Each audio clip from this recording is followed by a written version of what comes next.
This is Elvis's 80th birthday. 80th. Can you believe that? 80 years old. I remember when Elvis was 40. 40 years ago, man. I'll tell you. Things have changed. But I want to say this also. This goes without saying. A lot of people forget this. But Elvis was born at 4:35 a.m. on January 8th, 1935. He had a brother who was stillborn, Jesse Garon Presley, who was born at 4 a.m., 1935. So Elvis actually was the baby. His older brother, passed away. Of course, he was stillborn. As Elvis went through his life, he used to talk to his brother, Jesse Garon, all the time. And, some people thought it was kind of strange, but it really wasn't, because to Elvis, he was still around. He could still feel him. He could still feel his presence. And he would speak to him from time to time. Believe me, he would. And he felt that he was living for two people his whole life. I don't know if this is why Elvis became the legend that he is. I don't know if this is why Elvis became the superstar that he is. But Elvis felt that he wasn't living just for Elvis Presley. He was living for Jesse Garon as well. So everything he did and everything he said, he was doing it as if he was doing it for both of them. So, that goes without saying. If you feel like you're living for not only yourself, but you're living for someone else, you're trying twice as hard on everything you do. So, I think it shows in Elvis's life that he truly, truly, truly lived that each and every day. So, don't forget that not only is it Elvis's birthday today, but it is also Jesse Garon's birthday today. Don't ever forget him. He was Elvis's twin. And can you imagine a world with two Elvises? Unbelievable. Wow. Truly, truly unbelievable. So don't forget Jesse Garon as well on Elvis's 80th birthday. Guys, Elvis's middle name is A-R-O-N, not A-A-R-O-N, okay? It's A-R-O-N. So you know. If you do get a chance to go to Graceland, please do. The house itself is the same as it was. That is the one constant in all of it, the house. Everything else has changed a lot, but the house is the same. And that's what's important. If you go in that house, that's where Elvis used to go. That was his home. It wasn't just a house, it was a home.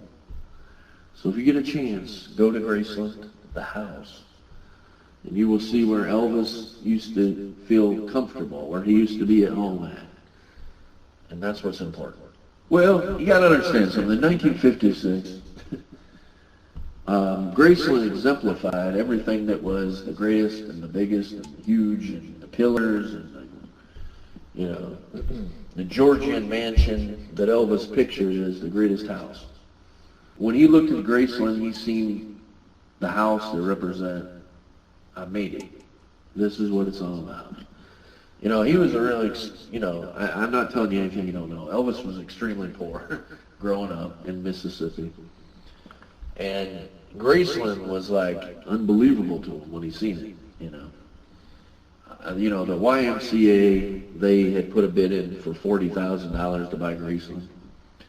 And Elvis said, screw that, I'm giving you $100,000. I want the house. I'm not letting nobody get it. I want the house.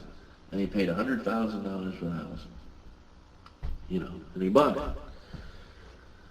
And no, it's not big like, the White House and stuff like that. And it's a big house. By regular standards, it's a big house. But for Elvis Presley, the king of rock and roll, the greatest entertainer that ever lived, it wasn't as big as, people picture, Because let's be honest, we think Elvis should have had a 100,000 square foot house.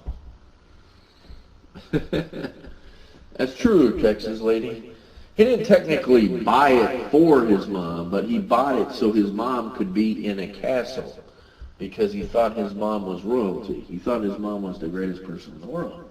He wanted his mom to live in a huge house, but she didn't really want to live in a huge house. She really just liked to live in a normal, everyday house. As a matter of fact, Graceland was like, it was almost like shackles to her. It was like too much. She was wigging out. She didn't like all that. She didn't need all that. She didn't want all that. All she cared about was Elvis. And all Elvis cared about was her and making her happy. But, yeah, he did buy Graceland for his parents. He wanted them to live in a castle. That's true. He did do that. That's true. If I'm not mistaken, the original Graceland was like 10,000 square feet. You know, Elvis did add on to that. You know, he added the racquetball building in the back. He added he added an apartment out back. He added barns and stuff like that. The original Graceland was like 10,000 square feet. Just so you know. The White House is like, I'm not mistaken, I think it's like 50,000 square feet. So that's the difference. It's a big difference. You know, if Elvis was like most people today, most recording artists or most, you know, goofballs out there, that's what I really want to say. Yeah, sure, you'd have a 100,000 square foot house. If Elvis got the house that he deserved based on who he is, his house would be bigger than any entertainer's ever, period. Hold on. I wonder who was the first visitor to Graceland. Well, that would have been the realtor and Elvis.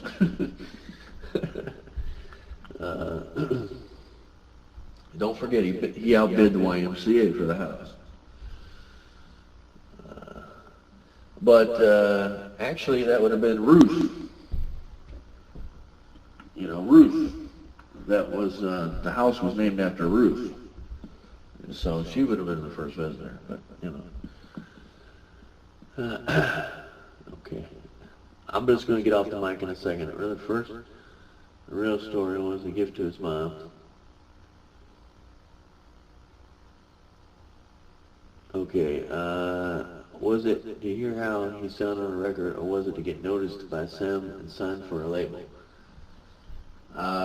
It was both, but the answer to that is both. When Elvis went into Sun Records, he went in for two reasons. He wanted to record songs for his mom. So that's true. You've heard that. You've heard this story. You've seen the movies. Elvis went into Sun Records. He wanted to record a couple records because Sun Records had a deal for a couple dollars. You could record a couple songs on acetate, and you could give them out as gifts, or you could keep them or do whatever you wanted with them. And that's what Elvis did. But he did have another reason for doing that. He wanted to give the songs to his mom, but he also wanted to have them hear him. Because Elvis knew, like we all knew, that he had something special. He wanted people to hear him sing on record, and he did want to get noticed by Sam Phillips. And he thought, you know, if I do go into Sun Records, they're gonna hear my song and they're gonna know it. I'm the guy, you know. And he went in there, and unfortunately for Elvis at the time, because everybody thinks they watch these movies and they see Elvis in the movie, and you know he goes into Sun Records. Next thing you know, he's recording "That's All Right, Mama," and boom, he's the king of rock and roll. It's not how it went, guys. You know, Elvis in the big spectrum was an overnight sensation, but he wasn't an overnight sensation. You know, it wasn't like 2 days and he was the king of rock and roll. You know, he went in there, he recorded a couple songs. Marion Keisker, who was the secretary at Sun Records for Sam Phillips, was there that day. Sam Phillips was not in the building when Elvis recorded those two songs. Now, a little bit of Angel plays those two songs in the room all the time. And Elvis on those recordings, if you listen closely on the one song, you will hear Elvis knock the mic over. The mic falls off the mic stand. Now, Elvis, to his, to his greatness, keeps singing. And you can hear the mic fall down, and you can hear him keep singing. And those recordings are still there. You can hear them. And, but, just so you know, Elvis went into Sun Records, recorded the two songs. He did not get heard by Sam Phillips. It was Marian Keisker. So what I want to tell you guys is, you will see and you will hear that Sam Phillips discovered Elvis Presley. The truth of the matter is, Sam Phillips did not, I repeat, did not find Elvis Presley. Marian Keisker found Elvis Presley, the secretary at Sun Records, because it was her that actually told Sam Phillips about Elvis Presley, this young kid from Memphis who has something special. I think this young kid from Elvis, the good-looking kid, I think he has what you're looking for. I think this is the guy that you've been looking for, Sam. You need to look into him, and you need to bring him in so he can record. And it was months and months and months and months before Elvis came in there. I mean, it was a long time. But finally, at the prodding of Marian Keisker, Sam Phillips brought Elvis into Sun Records, and that is the reason that Elvis actually made it. And it wasn't even the recording session that made Elvis make it didn't go over like a boom. It wasn't like immediate.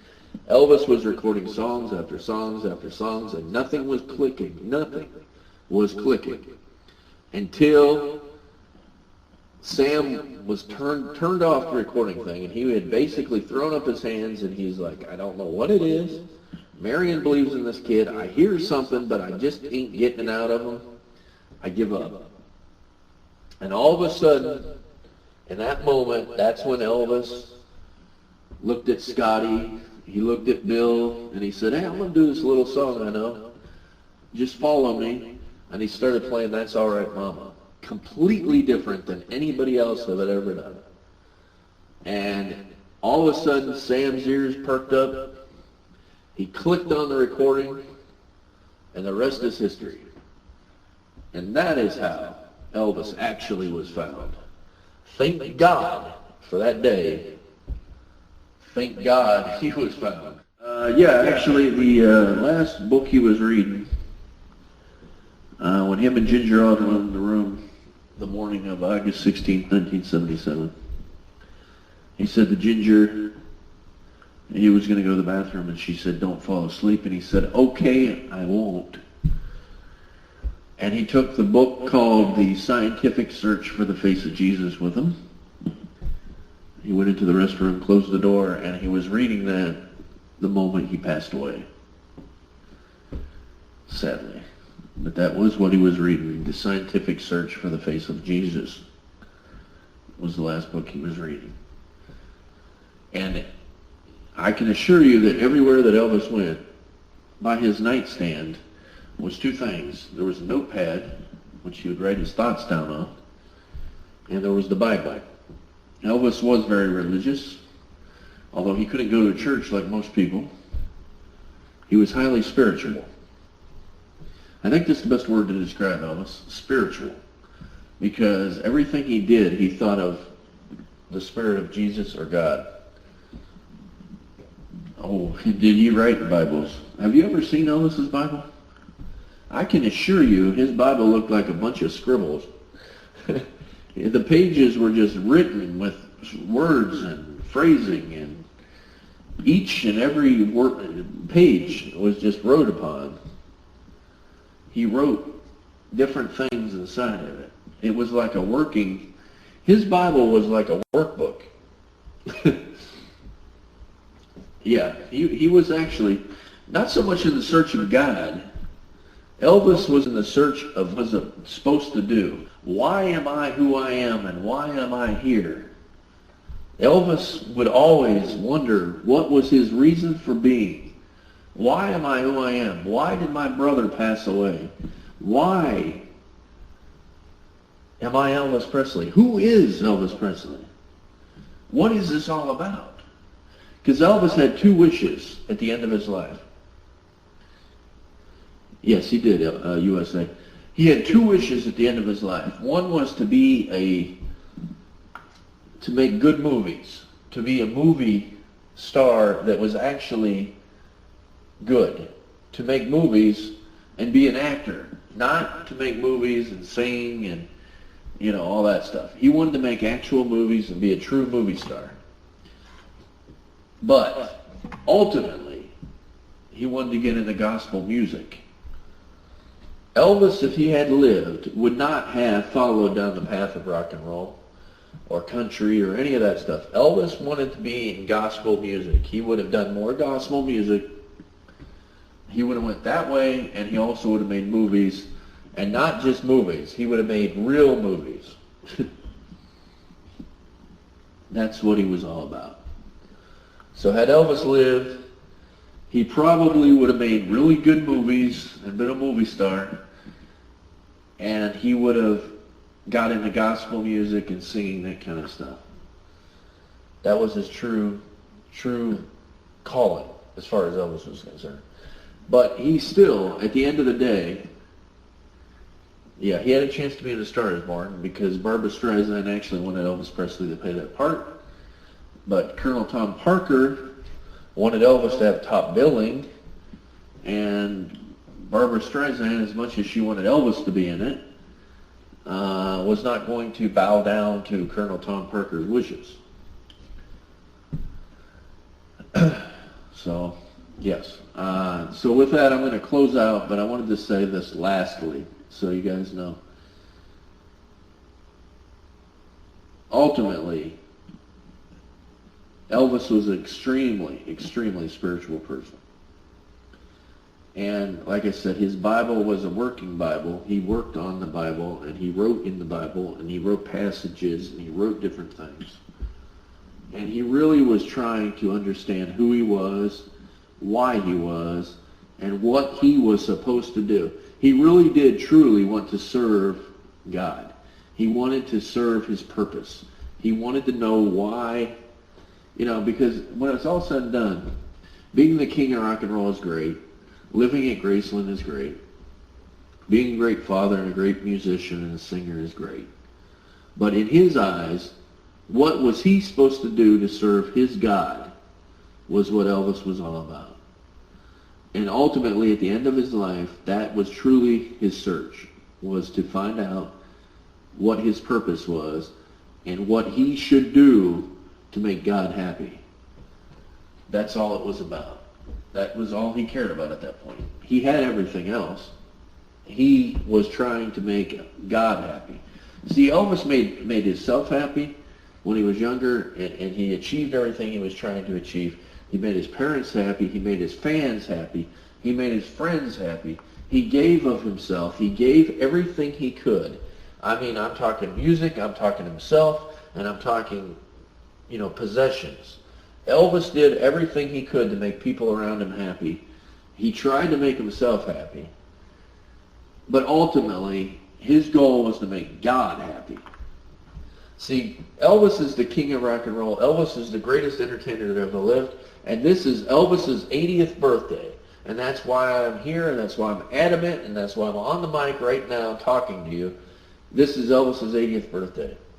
But Elvis, not only was he the greatest entertainer that ever lived, he was the greatest person that any of you could ever. Elvis truly was as great a person as he was a musician or singer. I mean that from the bottom of my heart. He was every bit as great a person as he was the king of rock and roll. And that probably, in my opinion, is Elvis's greatest attribute was his generosity and the person he was. Even more so than his music or anything else. Elvis truly was the greatest person you would ever have met. I mean that from the bottom of my heart. That is the fact of the matter. And with that, I'm going to close out the room. Thank you to all of you for being here on Elvis's birthday. God bless you, Elvis, on your 80th birthday. You know I will never forget you. And you know it is because of you that we are all here tonight. So thank you for being here. God bless you. Thank you all for being here tonight on Elvis's 80th birthday. We are open each and every night. We honor Elvis every single night of the year, except major holidays, because Elvis loved to be around his family on those holidays, and that is why we are not open, because we want to honor what Elvis would have done. Elvis wanted to spend time with his family and his friends on holidays, so that's why we close on holidays. Other than that, we are here each and every night to honor Elvis, the king of rock and roll, the greatest entertainer that ever lived, the one and the only. God bless you, Elvis, my friend. We will be back tomorrow night, same time, same place. Well, before I get off the mic, you stopped me right there. You are right. Elvis would have said one last thing. There is only one king. He is not Jesus Christ, the king. Elvis would have said Jesus Christ is the only true king. He is the King of Kings. You are correct. Thank you so much. And with that, we're going to close out the room. Thank you all for being here. God bless you all. And with that, we will be back tomorrow night, same time, same place. Good night, everybody.